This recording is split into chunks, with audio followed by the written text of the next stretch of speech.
అందరికీ నమస్కారం.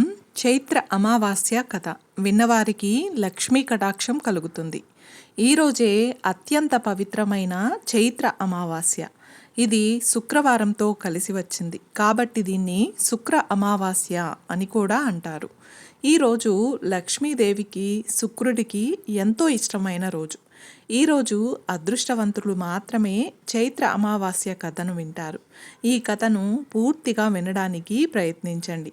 కథలోకి వెళ్లే ముందు ఒక్క లైక్ చేసి శ్రీమాత్రే నమః అని కామెంట్ చేయండి. మీరిచ్చే చిన్న లైక్ నా ఛానల్ గ్రోత్కి ఎంతో సహాయపడుతుంది. ఇక కథలోకి వెళ్ళిపోదాం. సాధారణంగా అమావాస్య అంటేనే చీకటి. ఆ రోజున ఎటువంటి శుభకార్యాలు చేయం. కానీ ఐశ్వర్యానికి అధిదేవత అయిన లక్ష్మీదేవికి అమావాస్య చాలా ప్రీతికరం. ఈ రోజు వెనుక ఉన్న ఒక ప్రాచీనమైన అరుదైన కథను ఇప్పుడు మనం వివరంగా తెలుసుకుందాం. పూర్వం విదర్భ దేశంలో ధర్మదత్తుడు అనే బ్రాహ్మణుడు ఉండేవాడు. పేరుకు తగ్గట్లే అతను మహాధర్మాత్ముడు. ఎవరికి హాని చేసేవాడు కాదు.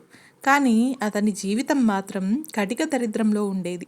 ఉదయం లేస్తే రాత్రికి భోజనం దొరుకుతుందో లేదో తెలియని పరిస్థితి. అతని భార్యా పిల్లలు ఆకలితో అలమటించడం చూసి ధర్మదత్తుడు నిత్యం కుమిలిపోయేవాడు. నేను ఏం పాపం చేశాను, నిత్యం దైవనామ స్మరణ చేస్తాను కదా, అయినా లక్ష్మీదేవి నన్ను ఎందుకు కరుణించడం లేదు అని అతను బాధపడేవాడు. ఒకరోజు ఆ ఊరికి భార్గవ మహాముని అంటే శుక్రాచార్యుల వంశానికి చెందిన ఋషి వచ్చారు.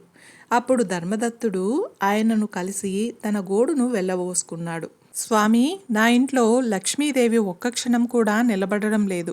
వచ్చిన ధనం వచ్చినట్లే మాయమవుతుంది. దీనికి కారణమేమిటి అని అడిగాడు. అప్పుడు భార్గవముని తన దివ్య దృష్టితో ధర్మదత్తుని ఇంటిని పరిశీలించి ఒక అవాక్కయ్యే నిజాన్ని బయటపెట్టాడు. ధర్మదత్త, నీ ఇంట్లోకి లక్ష్మీదేవి రావడానికి సిద్ధంగానే ఉంది. ఆమె బంగారు కలశాన్ని పట్టుకుని నీ గుమ్మం దగ్గర నిలబడి ఉంది.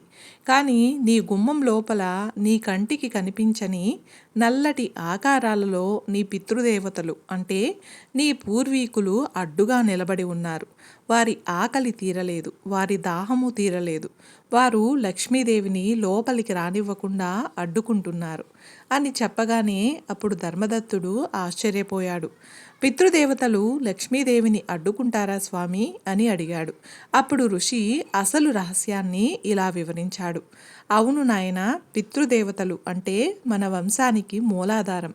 వారు గాలి రూపంలో ఇంటి ద్వారబంధాల దగ్గర ఉంటారు. వారి ఆత్మకు శాంతి లేనప్పుడు, వారికి తగిన ఆహారం అంటే తర్పణాలు అందనప్పుడు వారు కోపంతో లేదా ఆకలితో ఇంటి చుట్టూ ఒక రుణ కవచాన్ని ఏర్పరుస్తారు.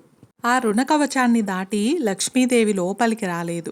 నువ్వు ఎంత కష్టపడినా ఆ డబ్బు పితరుల ఆకలి తీర్చడానికే అంటే అనారోగ్యాల రూపంలో, నష్టాల రూపంలో ఖర్చు అవుతుంది తప్ప ఇంట్లో డబ్బు నిలబడదు అని చెప్పగానే దీనికి పరిష్కారం ఏమిటి అని ధర్మదత్తుడు అడగగా అప్పుడు భార్గవముని చైత్ర అమావాస్య గొప్పతనాన్ని వివరించాడు.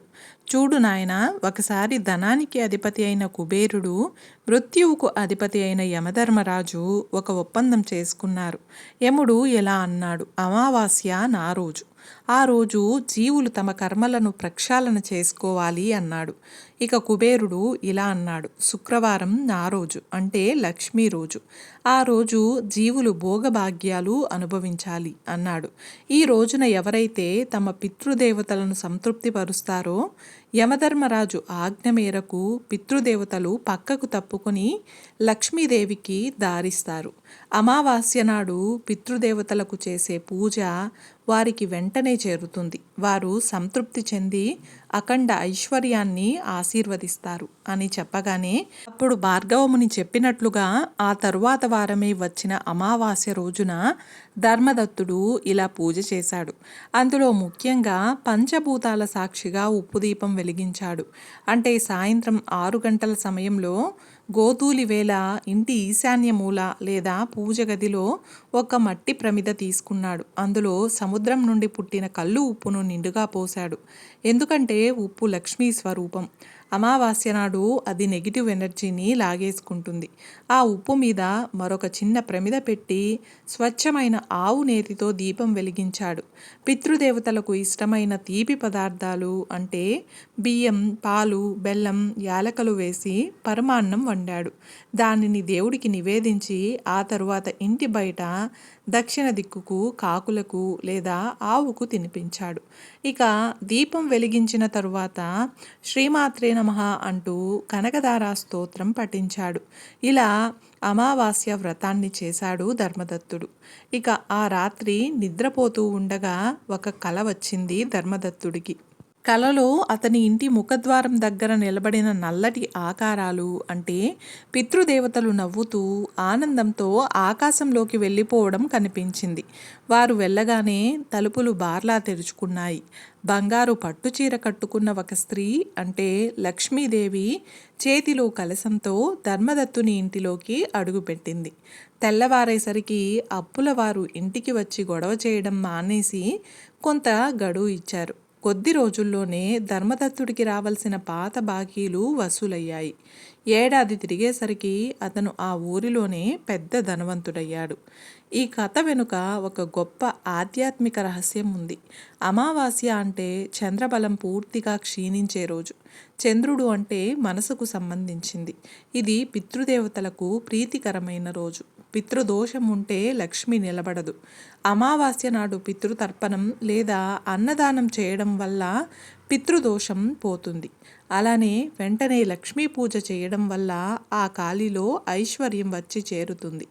ఈ కథను ఎవరైతే పూర్తిగా విన్నారో వారికి లక్ష్మీదేవి అనుగ్రహం, పితృదేవతల అనుగ్రహం తప్పక కలుగుతుంది.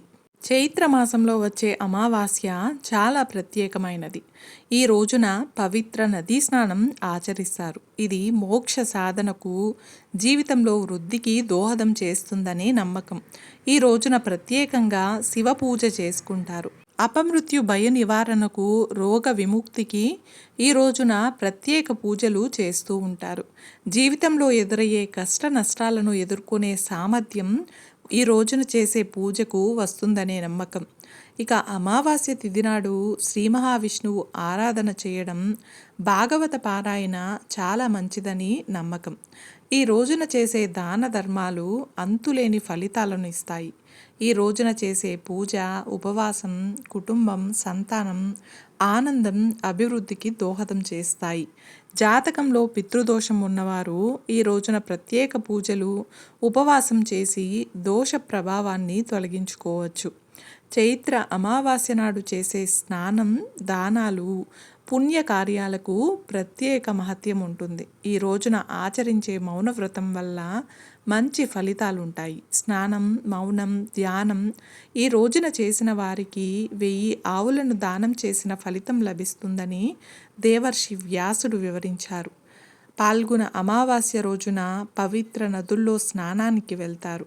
ఇలా ఈ రోజున నదీ స్నానం చేసిన వారికి కోరిన కోరికలు నెరవేరుతాయని నమ్మకం. చైత్ర అమావాస్య రోజున పితృదేవతలను స్మరించుకొని వారికి తర్పణాలు వదలడం ద్వారా పితృదోషాలు తొలగిపోతాయని, వంశాభివృద్ధి కలుగుతుందని పురాణాలు చెప్తున్నాయి. పవిత్ర నదులలో గంగా, కృష్ణ, గోదావరి వంటి పవిత్ర నదులలో స్నానమాచరించి పేదలకు, బ్రాహ్మణులకు అన్నదానం, వస్త్రదానం మరియు ఇతర దానాలు చేయడం వల్ల జన్మజన్మల పాపాలు తొలగిపోతాయని నమ్మకం. ఈ రోజున చీమలకు చక్కెర కలిపిన పిండిని చల్లడం, కాకులకు అన్నం పెట్టడం లేదా గోశాలలో సేవ చేయడం వల్ల సర్పదోషాలు మరియు కర్మదోషాలు తొలగిపోతాయని నమ్మకం. చైత్రమాసంలో హనుమంతుణ్ణి, విష్ణువును పూజించడం చాలా విశేషం. ఈ రోజున ఉపవాసం ఉండడం, హనుమాన్ చాలీసా పఠించడం వల్ల దైవానుగ్రహం కలుగుతుంది. ఈ రోజున చేసే దానం, పూజ, జపం అనంత పుణ్యఫలాన్ని తెచ్చిపెడుతుందని పురాణాలు చెప్తున్నాయి.